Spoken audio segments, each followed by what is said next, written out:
Hello my crafty tribe, this is Artsy Maddie and let's get creative. So today I'm going to start off with this high-end chalkboard sign that I found at a thrift store.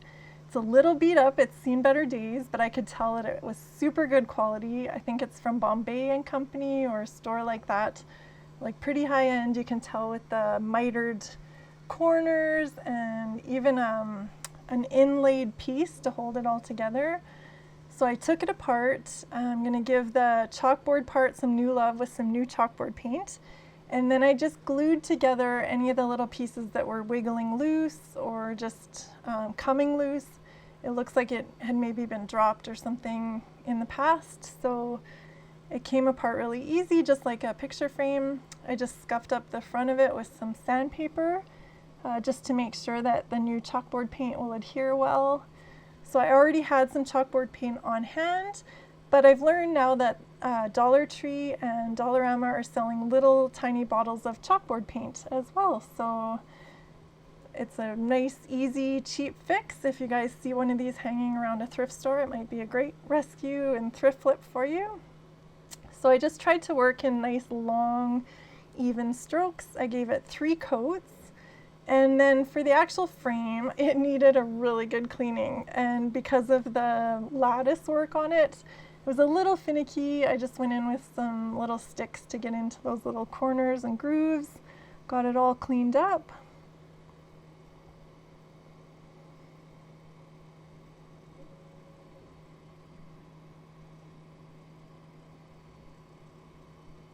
So I decided not to repaint the whole thing.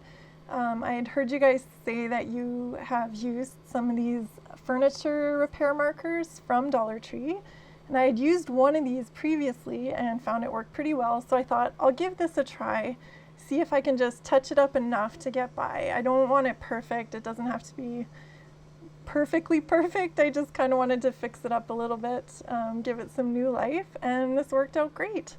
So I just went in with the dark brown, and there was even a little bit of a cherry. One of the furniture markers has kind of a cherry tone to it, which is what this is, kind of that Bombay finish that they're famous for. And then on the chalkboard itself, I decided I wanted to do a really nice backdrop for my vignette. So I'm so into sunflowers right now. It's really just adding such a cheery happiness to my home. I'm really enjoying them, so I thought I would just carry on with some more sunflowers. So here I'm just going to show you guys how to create some nice, easy sunflower chalkboard art. So I'm using soft chalk pastels. They are a lot like chalk, but just even softer, and they come in much more vivid, rich colors. You can pick them up at any art store or Michael's, Hobby Lobby, any of those stores would have them. They're quite inexpensive. You can get some really high quality ones that are very expensive, but you don't need those just to do some fun chalkboard art. So just kind of the midline, I would guess they're about $12 to maybe $15 for a pack of like 48 colors. So then you have this nice range of colors to work with. So just remember that you used to draw flowers as a kid and you can still draw them today. And I'm just going to show you each of these steps. So a nice big circle, a smaller circle. I outlined the petals. You can tell they're not perfect. Some of them are pretty wonky, but I'm just trying to show you, you can do this. Believe in yourself, you can do this. So for any color that I work with, I usually try and have 3 shades. So a light shade, a medium shade, and then a darker shade. So I'm working with my light yellow here just to outline petals and get kind of the shapes going. And then I will be moving into the medium yellow, and then I have an orange, like kind of a light orange as my darker tone. So right now I'm just mostly focusing on the tips of the petals. So just getting the shape down pat, and then a nice thicker line at the tip, and that'll be kind of the highlight of the petals. If you've ever looked really carefully at a flower, usually the deeper, richer tones are closer to the middle of the flower, to the bottom and the middle and near the stem. And then same thing for green. So I'm going to have a light green, a medium green, and a darker green. So now I'm going to just go in and kind of mark the line. So from the center where the brown starts, just outwards towards the tip, you just kind of do a little flick of orange, and that will mark the center bottom of each petal. So you'll see me just go through that. If you just kind of do a soft, almost like a flicking motion, you'll be able to get that nice center for each petal. You'll see me knock the chalk dust off a few times throughout, so just to kind of get it out of the way so it doesn't start blending in with the colors I have on there. I just kind of give it a little knock on the table and it knocks off all that chalk dust. So in the center of a big sunflower, there's usually a little indentation, and that can sometimes appear more green. So I'm just giving that center a little bit of a green hue to it. And then for the brown, the center of the sunflower, I'm creating that just with marks. So it's not quite a dot, but just a little mark with the brown colors of the chalk pastel. So just working in a circular motion. Same thing, I have a light brown and a medium brown, and I don't think it shows it here yet, but I will add that cream color, the palest yellow, and then I think I bring in another brown later as well. So now I'm just going in with a white and running it down the length of at least one side of the petal, just to define the petals, just to make sure that they're definite and clear that each petal is a petal. And then you can just go in and work with your medium yellow, the real sunflower yellow, and just fill them in. So you're just filling in each petal. You don't want to cover up too much of the orange or too much of the pale, but just fill in around it.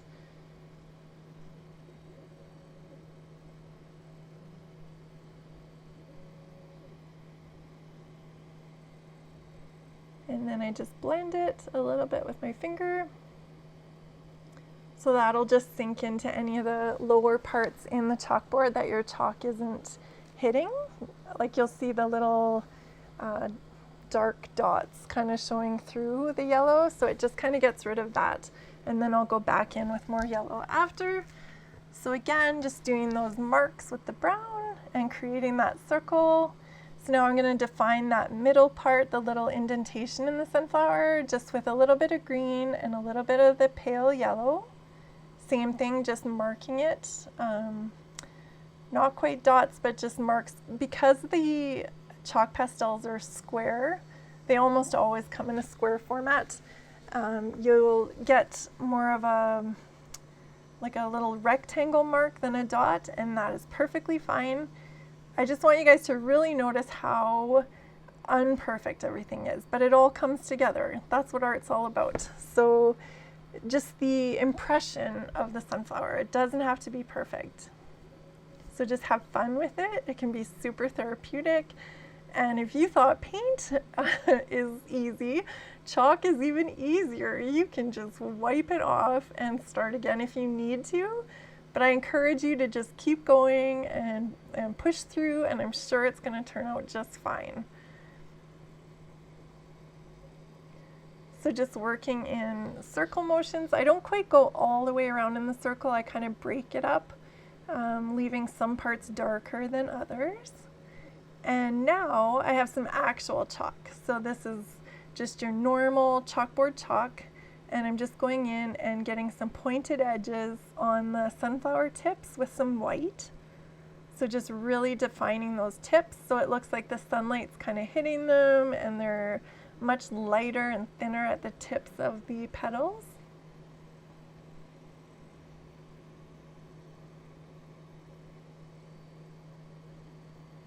And then the chalk that's up in the right hand corner, so I have a green, a yellow, an orange, and a white that are actual chalk. I've never found chalk in a range of colors like I do with chalk pastels, which is why I don't just use chalk, because I can't get those different tones of each color. But I do like to go in and use what I can of just regular chalk as well. So just trying to define some of those little edges and lines with the chalk that I have.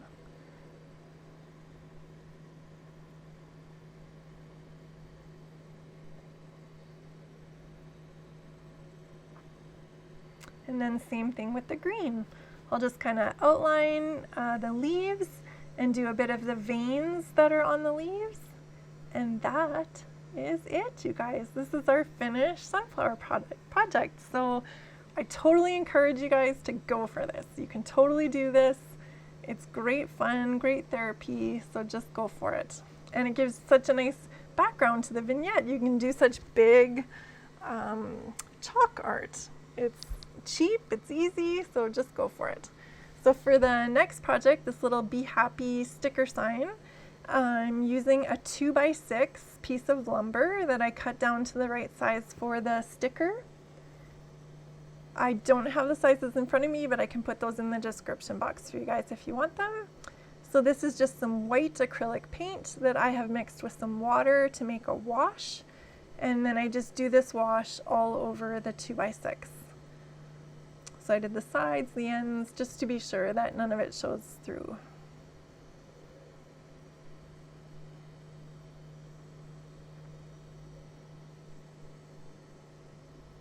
So this is the Be Happy sign that I found at Dollar Tree, and I just thought it was so cute that I had to do something with it. So this is what I'm doing, this little Be Happy sign.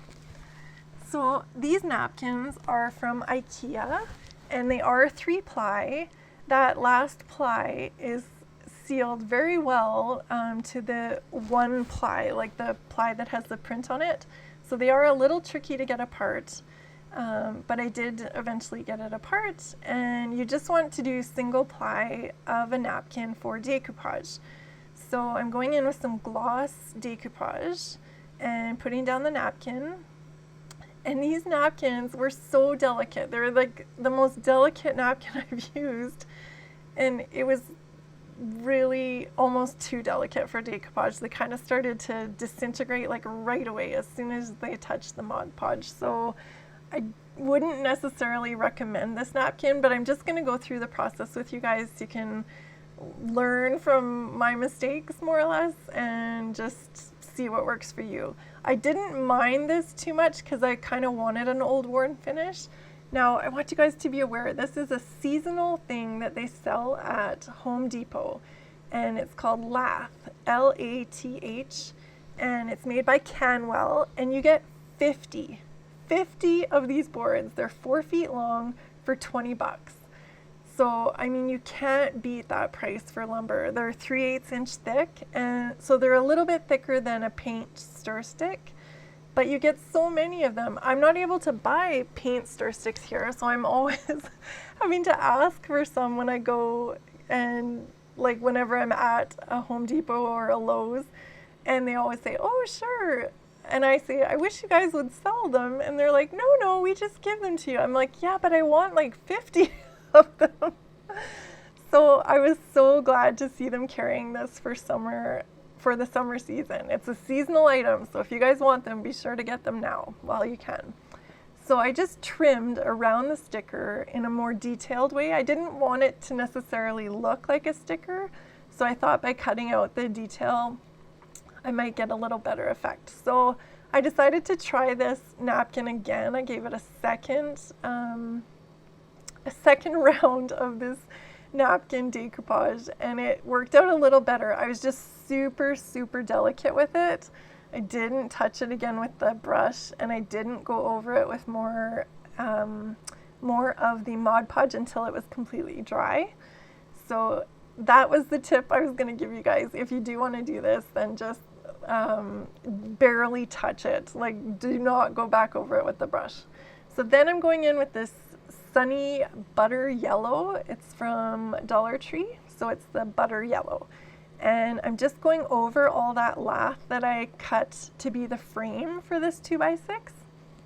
So I had given it a whitewash as well, and then just with the yellow over top, it gives it that nice bright sunny yellow that I was looking for. So then I just sanded over top of the napkin once it had dried, and it gave this beautiful, like really soft finish, kind of a rustic, I don't quite know how to describe it, like a velvety kind of texture, and just really pretty, like a country kind of shabby chic look to it, and I just really love it. So I decided to do the other side of these frames just in case you do end up seeing them on the 2x6, because the edges are just that little bit rounded that I thought you might be able to see the back of the frame. So I just thought I would paint them just in case. And then I went in and marked all along the frame every 1/2 inch. So it doesn't have to be perfect. I kind of wanted like a hand painted look to it. Kind of a watercolor look, just like the sticker has. So I just went in, marked every 1/2 inch, and then just drew a line across the board for the frame. So this is just using a regular Sharpie. And then I just went in with a detailed brush and just painted over the lines, just to get that kind of hand painted watercolor feel that the sticker has.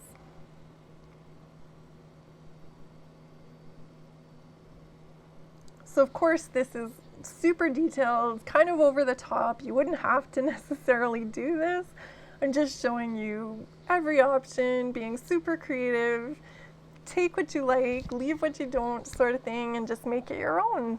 But I thought, you know, bees are super popular this year. I'm really enjoying yellow in my home. It's just such an uplifting color. It's the color of hope. And it seems like a lot of you guys are too. I see you guys decorating with lemons and sunflowers and bees and just everything happy and full of hope. And I think that's what we all need right now. So then just for that super detailed bee kind of feature on this frame, I just went right around the whole entire frame with this black stripe. And then it's the fun part. You get to put on the sticker, and it's so rewarding. It's like you've just made this beautiful little sign, and it's just a sticker. So I just pushed it down really well. And then because the sticker has a glossy sheen to it, I decided to just go over it all with the gloss Mod Podge, and then it helps it look less like a sticker and like it's all just the same finish. So if you choose to do something with this sticker, I would recommend that, is just using the gloss Mod Podge, and then it blends right in with the sheen of the sticker. So I did the same thing with the frames. I just gave them a coat as well of the gloss Mod Podge.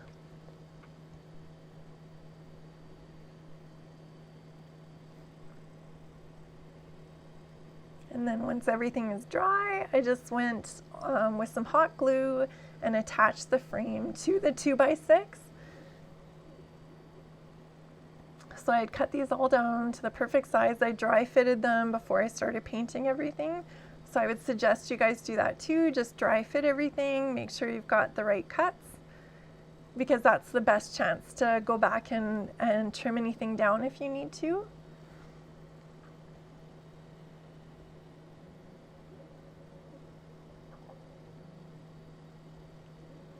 And then I love this so much. I was gonna do just paint some bees on the back of the picture, but I loved it so much. I went back to Dollar Tree and got a second sticker to put on the back side. And the back side is just the whitewash. So you can see how well that looks too with the sticker. I actually think it's really pretty. You wouldn't really necessarily need to bother with that napkin step. I think the whitewash looks just as pretty. So again, I just went over it with that gloss Mod Podge just so that the sheen matches the sticker.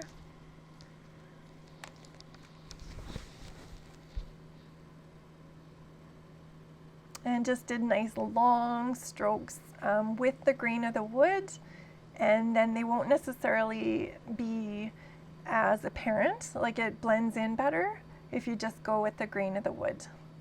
So here is the finished project. This is the napkin side. Sorry, my lights are very bright, so I think that's why that sticker stands out so much when that light hits it just right. However, I think it looks really beautiful. I was really happy with the way this came out. And then here is just the whitewash side. So you guys will have to let me know which one you prefer, if you would go to the work of doing that napkin or just not be bothered, and the whitewash still looks really pretty, I think, too.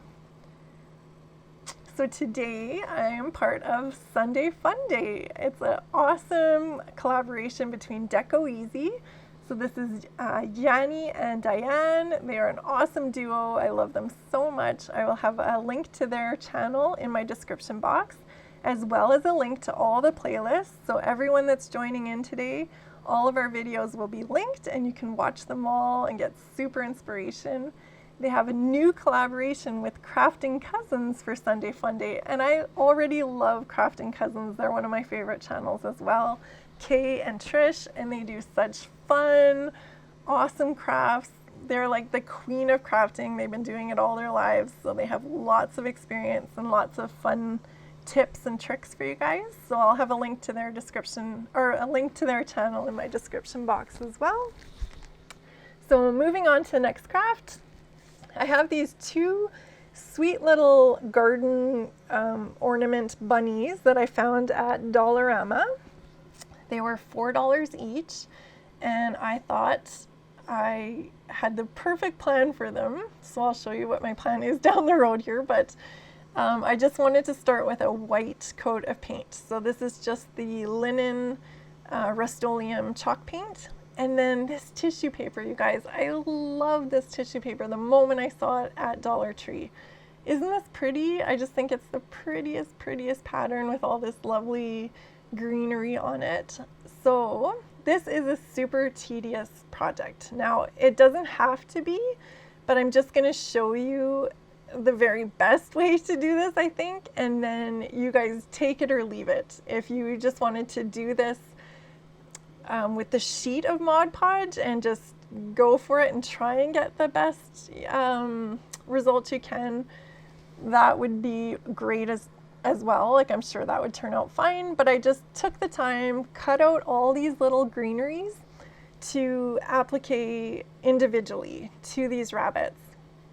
And I think I got the best results possible for decoupage. So I was showing it to my oldest son today, and he's like, "Mom, did you paint these?" Like, he couldn't tell, and he was looking at them right in his hand, like right up close. So this blends in so well, and you're able to go over all those little curves and features when you cut them out detailed like this. So it is tedious. It is quite a few. I think it took me about 3 hours to cut out enough of these little greeneries to do the bunnies, but I think it was really worthwhile. I'm really happy with the results. So you guys will have to let me know, do you guys like crafts like this? Would you do it this way, or could you not be bothered with that? It's too much work. I've always enjoyed cutting little things since I was a kid. I think even when I was maybe in preschool, I used to like to cut out like super detailed things. I would cut out little pictures from the catalogs and then put them in my dollhouse, little pictures of pictures and pictures of clocks and stuff. It's kind of funny, but anyway, I find it really relaxing. So I cut out all this greenery, decoupage these bunnies. I love the way they turned out. I am so happy with them. And I just went all over, like a complete pattern, all the edges, even the little feet. And by cutting them this way, you can get into those little details just perfectly. And the texture of these bunnies just shows through the decoupage, and I think it looks so great.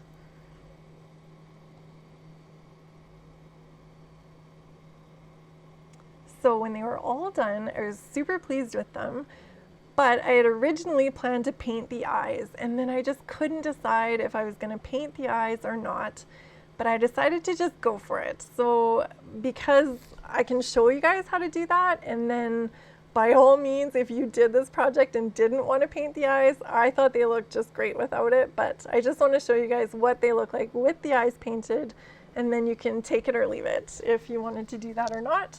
So I just start with a black coat over the whole eye, and to get a nice detail, I just brace my elbow on the table and have the bunny braced against the table as well, so everything's really stable and not moving. And that's kind of the best way to get those nice little fine details and straight lines with your paintbrush.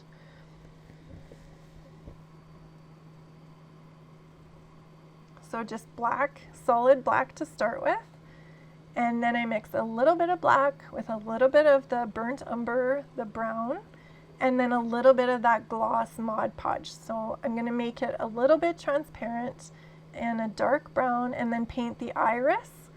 So a big circle right in the middle of the rabbit's eye. I'm sorry I'm out of frame a little bit, you guys. I got a new tripod for my phone, so I'm still getting used to it. I apologize.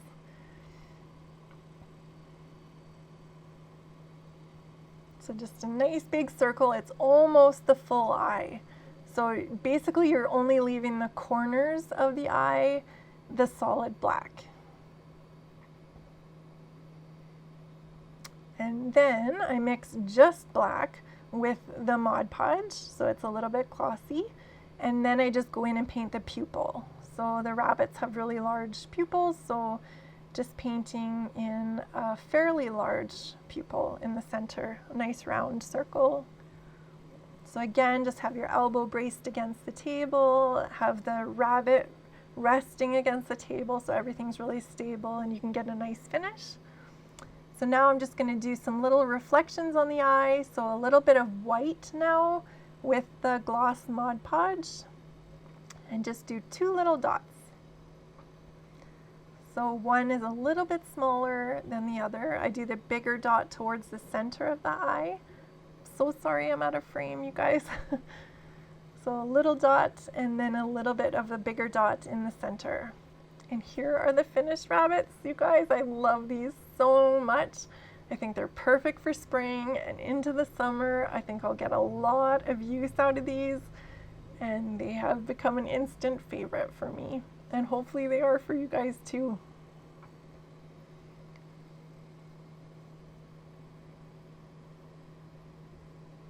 So next project, because everybody needs some flowers in their little vignettes, so I found this perfect little gift box at Dollar Tree, and I think it's with the Mother's Day selection. I just thought it was so cute, and it kind of blends in with the colors I'm using. So I just divided some floral foam to fit inside this box, and just kind of snap that, do some initial cuts, and then it just breaks right in half. It's so easy to work with.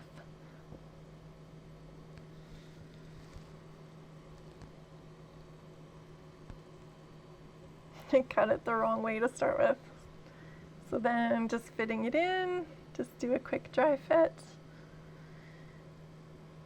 And I just used some hot glue to get it all glued down.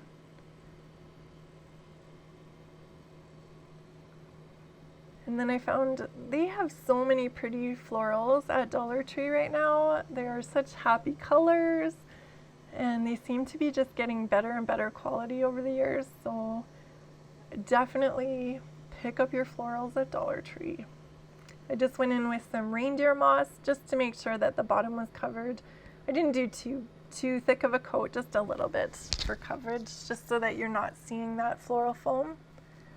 And then I found these super pretty, like a pale coral rose. They had some of these in the early spring, and then they've restocked again. So you can always keep checking back. If there's a flower you're hoping to get and they don't have them, then just keep checking back. And these little zinnias. So I just thought it was a really nice combination with the yellow and the pale coral. And I just wanted the box to be really full of flowers. So these roses are nice and full, and they just help give that full appearance to the box.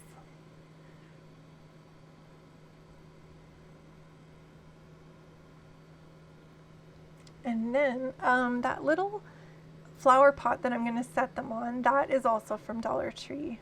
And those are some new colors. They had these flower pots earlier in the year, but not in these colors. So now they have some nice, bright, happy colors of those flower pots as well. So it's just flipped upside down with a little box on top. So we'll have some nice flowers for our vignette.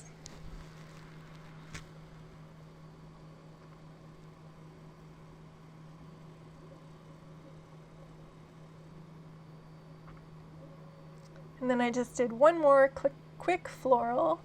I had tried this with those plastic roses from Dollar Tree, but just wasn't quite happy with it. So I found this yellow lavender at Dollarama, and I just thought it was so pretty. So that's what I went with.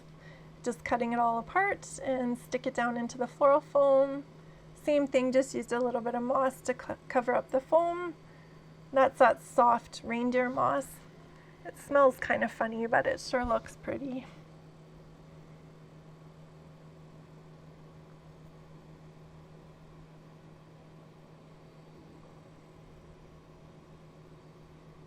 And then just as a little added decoration to this, I found this really sweet Blessed magnet at Dollar Tree, of course. So I just glued 2 of their coffee stir sticks together just to make it extra strong because the magnet is a little bit heavy. And then I just glued the magnet on, and it's going to make a cute little tag for my little floral arrangement. So I just stuck it right in there so you can't see the back of it. And that's the end result. And this cute little bee box, this little hexagon shaped box, I found at Dollar Tree recently as well, and with their Mother's Day stuff. So cute. I just love it.